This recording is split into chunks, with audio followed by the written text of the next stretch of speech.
ஆமார் sir அடிக்கடி சொல்கிறது நான் தான் ஷெஃப் ஆஃப் த வீக்கு நான் தான் ஷெஃப் ஆஃப் த வீக் அப்படின்னு. ஆனால் ஒரு வாட்டி கூட நின்று நிற்கவே இல்லை.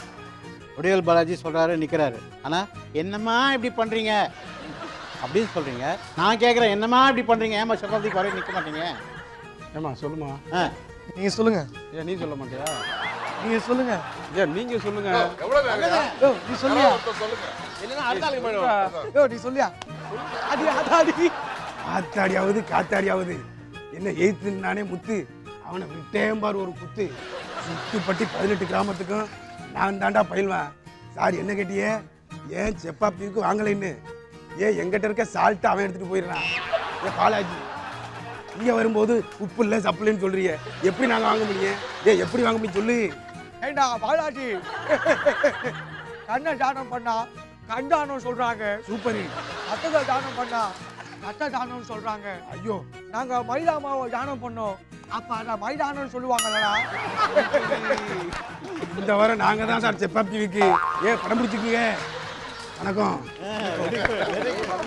அமர் அப்படியாவது ஷெஃப் ஆஃப் தி வீக் வந்துங்க, ரொம்ப சந்தோஷப்படுவேன் நான். வடிவேல் பாலாஜி இதில் ஒரு விஷயம் நல்லா தெரியுது. எல்லாருமே வந்து உள்ள கேரவனில் உட்காந்துட்டா கொஞ்சம் ஃப்ரீயாக இருக்காங்கன்னா என்ன செய்யலாம், இன்றைக்கி என்ன கொடுப்பாங்க, இந்த மாதிரி ஒரு ஐடியாவில் தான் இருக்காங்க. ஆனால் இவங்க மட்டும்தான் இப்போ போய் நிற்க வச்சவங்க ஒரு என்டர்டைன்மெண்ட் மாதிரி ஒரு சின்ன ஒரு 5 நிமிஷத்துக்கு அது பண்ணுவாங்க. அங்கே நம்ம என்ன பர்ஃபார்மன்ஸ் பண்ணலாம், இதை மட்டும்தான். இப்போ இது 5 நிமிஷமாக இவங்க பேசிட்டே இருந்தானுங்க. இது ஒரு ஸ்கிரிப்ட் மாதிரி ரெடி பண்ணிவிட்டு இதில் வந்து பண்ணிட்டு போயின்னா முடிஞ்சு போச்சு.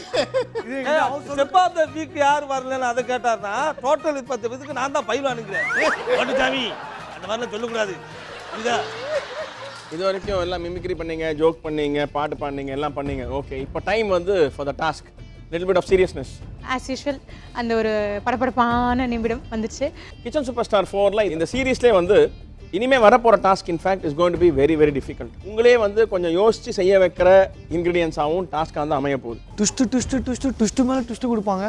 இந்த வாரம் என்ன ட்விஸ்ட்டு கொடுக்குறான்னு பார்த்துட்டே இருக்கும்போது இன்னைக்கு நாங்கள் 3 இன்க்ரீடியன்ட் செலக்ட் பண்ணி வச்சுருக்கோம். It is going to be call the triple threat challenge. Triple த்ரெட்டா? ஒரு த்ரெட்டுக்கே நம்ம பாடி தாங்காது, இதில் ட்ரிபிள் த்ரெட்டா? ஏற்கனவே 2 டிஷ் செஞ்சுருக்கோம், சில தடவை 3 செய்ய சொல்லுவாங்க போல் இருக்கு, அப்படிலாம் நினச்சேன். 3 இன்க்ரீடியன்ஸ், அதை 3 பார்க்கும்போது கண்டிப்பாக உங்களுக்கு பயம் வரும். அதை வச்சு நான் சமைக்கணுமா அப்படின்ற பயம் உங்களுக்கு கண்டிப்பாக வரும். ஒவ்வொரு தடவை இப்படி தானே ஏதாவது ட்விஸ்ட், ஏதாவது இந்த டாஸ்க் ட்விஸ்ட்னு சொல்லி அப்படியே மண்டியாக குழப்பிட்டு இருப்பாங்க. 3 ஃபேமிலியிலேருந்து 3 இன்க்ரீடியன்ஸ் எடுத்திருக்கோம். 3 டிஃப்ரெண்ட் ஃபேமிலிஸ். அதில் அந்த ஃபேமிலியில் ரொம்ப கஷ்டமான ஒரு இன்க்ரீடியன்ட், அது மாதிரி 3 ஃபேமிலியிலேருந்து 3 டிஃபிகல்ட் இன்க்ரீடியன்ஸ் எடுத்து வச்சிருக்கோம். அந்த 3 இன்க்ரீடியன்ஸை வச்சு தான் இன்னைக்கு உங்களுக்கு டாஸ்க் அமைய போகுது. என்னடா இது 3 டிஃப்ரெண்ட் ஃபேமிலி ஒன்றா சேர்த்து போட்டு செய்யணுமா? ஒரே கன்ஃபியூஷனாக இருந்துச்சு. ஆக்சுவலாக எங்கில் ஒரு செட் ஆஃப் கார்ட்ஸ் இருக்குது, அதில் நம்பர்ஸ் இருக்குது. அந்த நம்பரை பேஸ் பண்ணி தான் உங்கள் தலையெழுத்தே அமைய போகுது இன்னைக்கு. கார்டு மேட்டர் இருந்தாலே வந்து ஏதாவது ஒரு ட்விஸ்ட், இந்த கார்டுலேருந்து டைரெக்டாகவும் இருக்காது, அதில் ஏதாவது ஒரு ட்விஸ்ட் இருக்குங்கிறது மட்டும் இருந்தது. ஓகே, ஒரு டீமாக வாங்க. கார்டு ஒன்று செலக்ட் பண்ணுங்க அப்படின்னா நான் ஃபஸ்ட்டு போவே இல்லை. கடைசியாக போயிட்டு தாமு சாரே எனக்கு ஒரு கார்டு கொடுத்தாரு. அந்த கார்டு தான் நான் எடுத்துகிட்டு வந்தேன். சரி ஓகே, அவரே என்ன கார்டு கொடுக்குறாரோ அதை கொடுக்கட்டும். எல்லாருமே எடுத்ததுக்கப்புறம் லாஸ்ட் கார்டு தான் நான் வாங்கிட்டு வந்தேன். உங்கள் கையில் இருக்கிற நம்பர்ஸ் பார்த்துட்டிங்களா? ஆக்சுவலாக அது நம்பர்ஸ் கிடையாது, உங்கள் தலையெழுத்தை நிர்ணயிக்கக்கூடிய ஒரு இன்க்ரீடியண்ட். அதை பேஸ் பண்ணி தான் இன்றைக்கி உங்களுடைய குக்கிங் அமைய போகுது. நீங்கள் நினைக்கிற அந்த இன்க்ரீடியண்ட் என்ன அப்படின்னு பார்ப்போமா? Though no like blank, no idea at all. என்ன இன்க்ரீடியன்ட் இருக்க போகுதுன்னு கண்டிப்பாக தெரியல. ஈஸியானது இருக்காது. யோசிச்சு தான் இருந்தேன். சரி கண்ணை கட்டி காட்டில் விட்டாச்சு ஆல்ரெடி.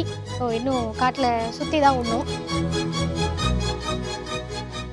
இந்த சேலஞ்சே வந்து ட்ரிபிள் த்ரெட் அப்படின்னா உங்கள் கல்லரி ஸ்கில்ஸையும் பார்ப்போம், நீங்கள் எந்த மாதிரி ஒரு டிஃப்ரெண்ட் டிஷ்ஷை கொடுக்குறீங்கன்னு பார்ப்போம், அதோட டேஸ்ட் நீங்கள் எந்த அளவுக்கு என்ஹான்ஸ் பண்ணி அதை நீங்கள் ப்ரெசென்ட் பண்ணுறீங்கன்னு பார்ப்போம். ஸோ இது all these things are important.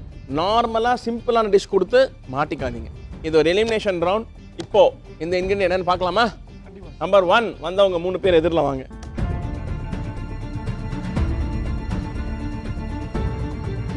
Number 1 watermelon. இன்னைக்கு உங்களுக்கான இன்கிரிடியன்ட் வாட்டர்மெலன். இந்த வாட்டர்மெலன் வச்சு நீங்கள் சமைக்க போகிறீங்க. எந்த குசினில் இதை எப்படி ஃபிட் பண்ணுறதுனே முதல்ல புரியவே இல்லை.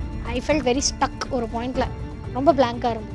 இதை வச்சு ஒரு இனோவேட்டிவாக க்ரியேட்டிவாக புதுசாக டேஸ்ட்ஃபுல்லாக நல்ல ஒரு டிஷ் பண்ணி கொடுக்க போகிறீங்க. Okay, you can go back.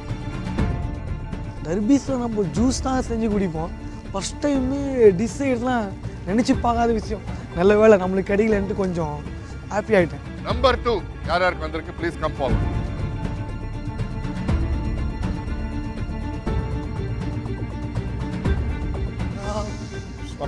சொரக்கா என்ன டென்ஷனா இருக்கா? சார் பப்ளிக் எக்ஸாம் கூட இந்த அளவுக்கு பயம் இல்லை, ஆனால் இப்போ தான் கொஞ்சம் லைட்டாக பயமாக இருக்குது. எந்த இன்கிரீடியன்ட் இருந்தாலும் நீங்கள் அப்படி தான் இருப்பீங்க. அதான் பயம். Okay thank you. Okay thank you.